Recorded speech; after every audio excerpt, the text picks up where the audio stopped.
Hello and welcome to Module 1.3 of the GPS MOOC. Before you get started learning the serious technical details of GPS, we're just going to take this video to tell you about the joy of GPS. And what do I mean by that? Well, here's the outline of our video today, and this video today is not the outline of the course. We just did that a couple of videos ago, but this is to give you a feel for what the science of GPS is like. Just a little taste of what it's like. And the way I'm going to do that is, first of all, show you how simple it is, that you can just use one slide to explain the basics of how GPS works. Yet it's deceptive. There's no end to the details of it. So it's simple, but very deep. And as you dig into the details of GPS, you find that it's very beautiful. And so I'll explain those two things. And along the way, you'll see how GPS brings together technology, science, and culture, and that there's a technology transition going on right now that will benefit you. And then finally, we'll get into some of what makes it deep and beautiful. So here is the promised single-slide explanation of how GPS works. GPS signal starts at the satellite and travels to the Earth in about 70 milliseconds. And your GPS receiver will observe this phase change. You'll notice the signal has a phase change in it. Your GPS receiver will observe that, and by knowing the delay between when the signal was sent and when it was received, this value tau, which we'll talk about throughout the course.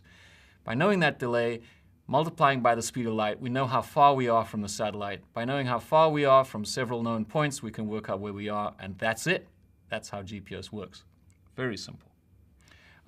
So before going into some of the deeper details, I want to give you a little snapshot of some uses of GPS that maybe you're not so familiar with. You're probably all familiar with navigating in your cars or using GPS to geotag your photographs or something like that. But GPS is used in a whole range of sciences, including geoscience. And an example of this is something called the continually operating reference stations. And what these are these things known as monuments, which are tall concrete pillars that are concreted deep into the ground and stand up about as high as a person. And on top of that is a GPS antenna, as you can see in this picture right here.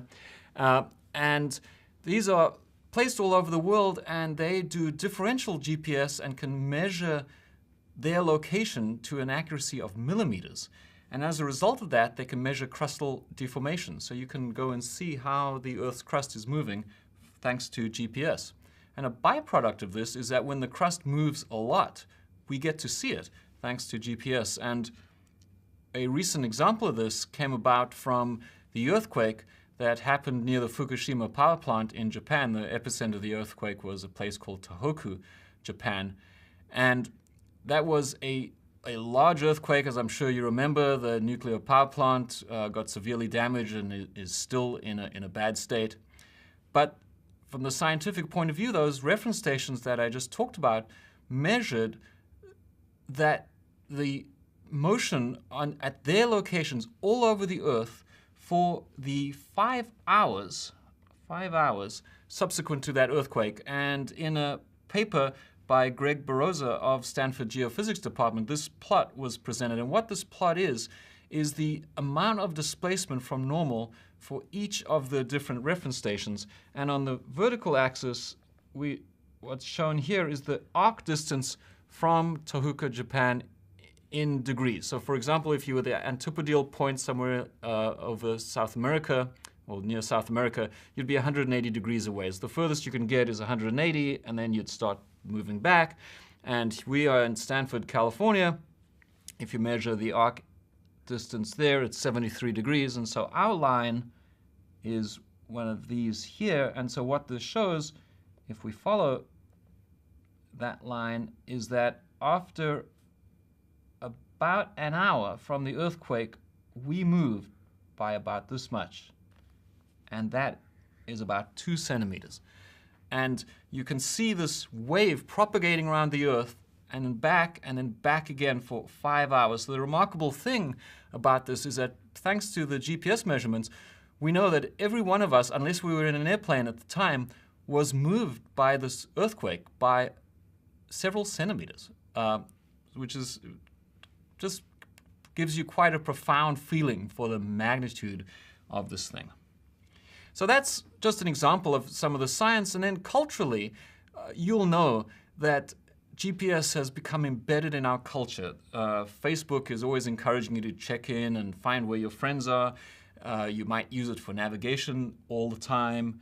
People use it for running and cycling and hiking, for geotagging your pictures. And just a couple of hours ago, my phone buzzed me and said exactly this. This was the screen of my phone a couple of hours ago. Time to leave for your MOOC recording session in order to arrive on time based on current traffic. And it worked. Here I am. So let's take a look at the technology evolution of GPS.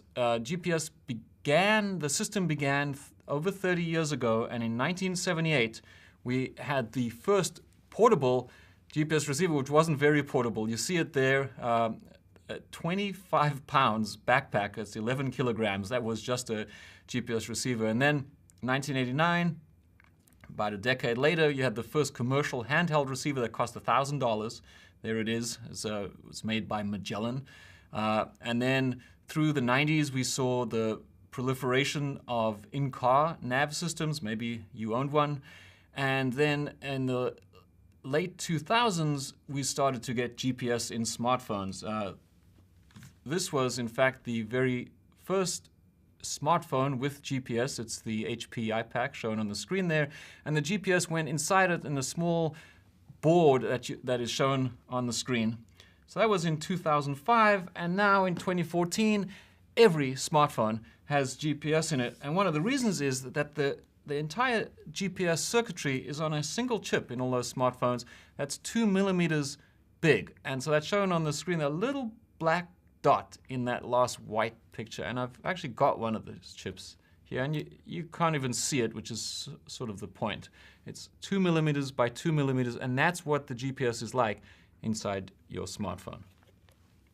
So what we're seeing is that a technology transition is happening right now. Navigation is a field that for millennia was the province of the elite. It was done by officers in navies and armies, and it was done literally by priests in times gone by. And now everybody is a navigator. You've got your smartphone or tablet and you can find your way around. And so navigation, the field of navigation, thanks to GPS, is moving towards the masses. So that's cool. But it's quite profound when you think about it, because this kind of thing happens very rarely. And there's two famous examples. Literacy was something very similar. It was the province of the priesthood, basically. Scribes knew how to read and write, and the masses did not. And the printing press changed that and allowed the masses to become literate. And that happened around 1500 and completely changed the world. And computing went like that.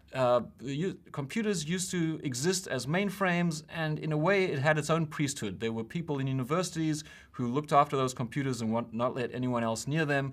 And then in the 80s, the personal computer brought computing to the masses. And so a similar transition is going on with navigation thanks to GPS. And the significance of this is that if you're in the middle of one of these transitions, you have an opportunity for tremendous things to happen. You can get rich, you can do great science, and you are in the middle of this transition right now. So now let's move back to the science and look at how, while it's very simple, it can get very deep very quickly. And so let's just go back to the beginning and say, how does GPS work? Satellites transmit their positions, you measure ranges, several ranges give you your position. That's very simple. And then through this course, we'll learn about something called assisted GPS, and that can be summarized equally simply, that instead of the satellites giving you their positions, a network such as a cellular network can give you the satellite positions. And the picture for that looks like this, that you have the satellite sending a measurement that you just take a range from, and instead of getting the data from the satellite, you get the data from some cell tower, shown here, and the data would come to you from the cell tower, which happens quicker and easier than getting it from the satellite. And so cell tower tells you the satellite's position. You still measure your range from the satellite and get your location as before. Simple as that. But now let's ask one of the first questions that will take us deeper. How do we know the satellite positions? How does the cell tower know? How does the satellite itself know what position it's at? Well, to answer that question, we have to go back in history to the people who worked out the science of orbits. And it all began with a gentleman named Tycho Brahe, who was Danish, and you see his picture here on a Danish stamp. And he made very precise observations of the planets and documented them. And that information was used by Johannes Kepler, shown here on a German stamp. And the observations from Tycho Brahe were so accurate that this allowed Kepler to work out his famous 3 laws, which are, Kepler's first law, we'll write K1, is that all planets orbit the sun in ellipses, with the sun at one of the foci of the ellipse.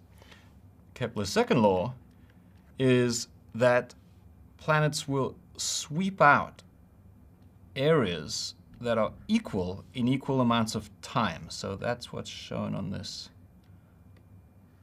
drawing here, that in some time t, this area A, in the same amount of time, you'll get the same area here. And if the planet goes further from the sun in that elliptical orbit, in that amount of time, it'll be area A there. And that's the significance of that, which you should be able to see here, is that the planet goes faster when it's closer to the thing it's orbiting around, in this case the sun, and slower when it's further. So Kepler's second law is equal areas in equal time. And Kepler's third law relates the period of the entire orbit to the semi-major axis of the orbit, and it tells us that the period squared is proportional to the semi-major axis cubed. And I've taken the trouble to write these down because the famous physicist Richard Feynman said that not only should engineers know all of Kepler's 3 laws, but anyone graduating from college should know these 3 laws in order to consider themselves educated. And seeing as we're in the business of satellites, we should certainly know them. So I've placed them there, but the significance in our story about knowing orbits is that once Kepler had used Brahe's observations to come up with his 3 laws, it allowed Isaac Newton to postulate his law of gravity, shown here. So here's Isaac Newton's law of gravity that says any 2 bodies attract each other with a force, F, that's proportional to the mass of the one body times the mass of the other body, and inversely proportional to the distance between their centers squared. So how did Newton come up with this? Well, he came up with it by studying Kepler. And he showed that if you have this law, then you could replicate Kepler's laws. You could recover Kepler's laws, and that's what this drawing is. This drawing here was drawn by Isaac Newton. It's in his book, Principia Mathematica, listed down here, and you can actually go and download that book from the internet and see for yourself this drawing drawn by Isaac Newton. What he's doing here is showing Kepler's second law. He's showing that you can get the ellipse and you get equal areas in equal time. And thanks to this, we know that the force that moves the planets around, and nowadays the GPS satellites, is the very same force that makes the apples fall, and there's Newton commemorated by the apple on the stamp. And so why do we care? Well, this is how we know where satellites are. We begin at this point with a reference network.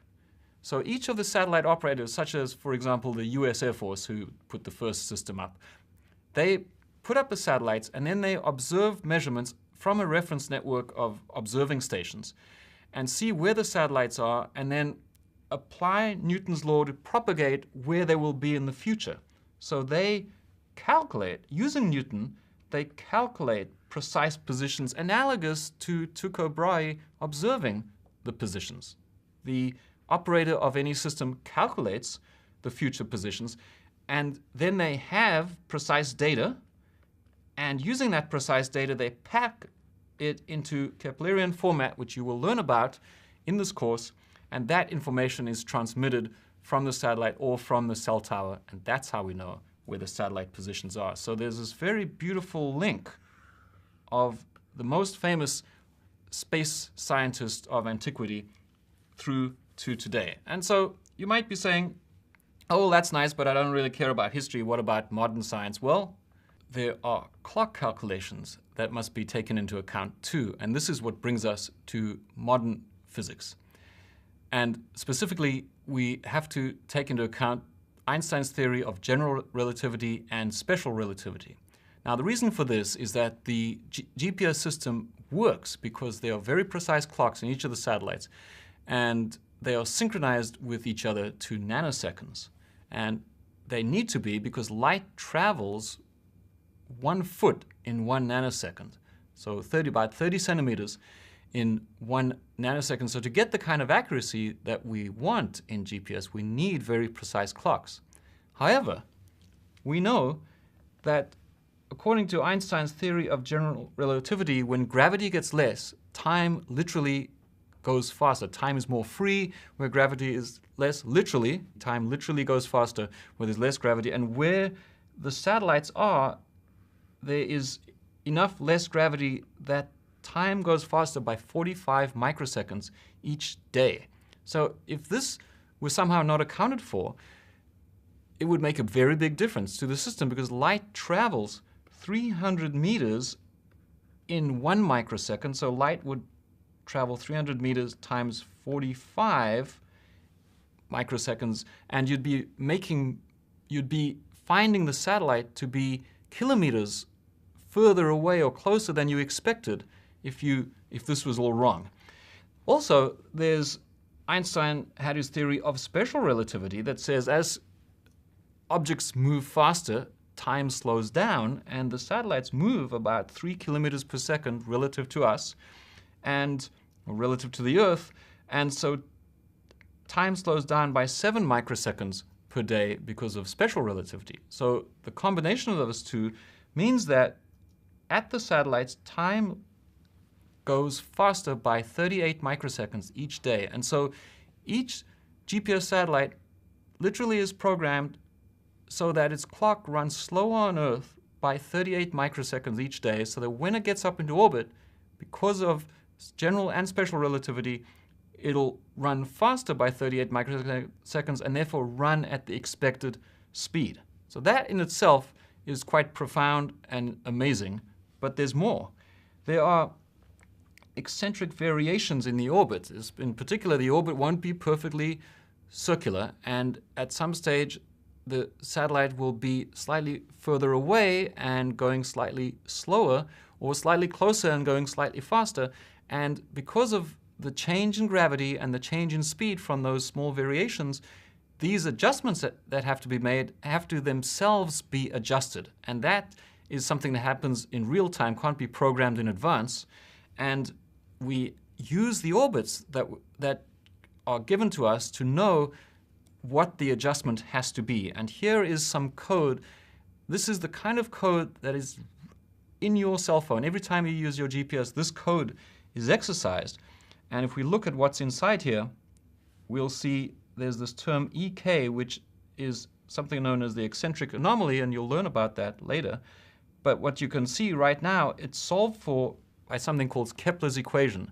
And so it tells us how eccentric the orbit is. And so that term goes into an equation along with this relativistic term to work out how much to adjust the clock correction. So there's a clock correction. And so what you see here is Kepler, and so you've got Kepler up here, and you've got Einstein down here. And maybe in no other discipline that you will do in your life will you see Kepler and Einstein combined on the same page. And this is not even just on the same page. Here we have them combined in the same line of code. How cool is that?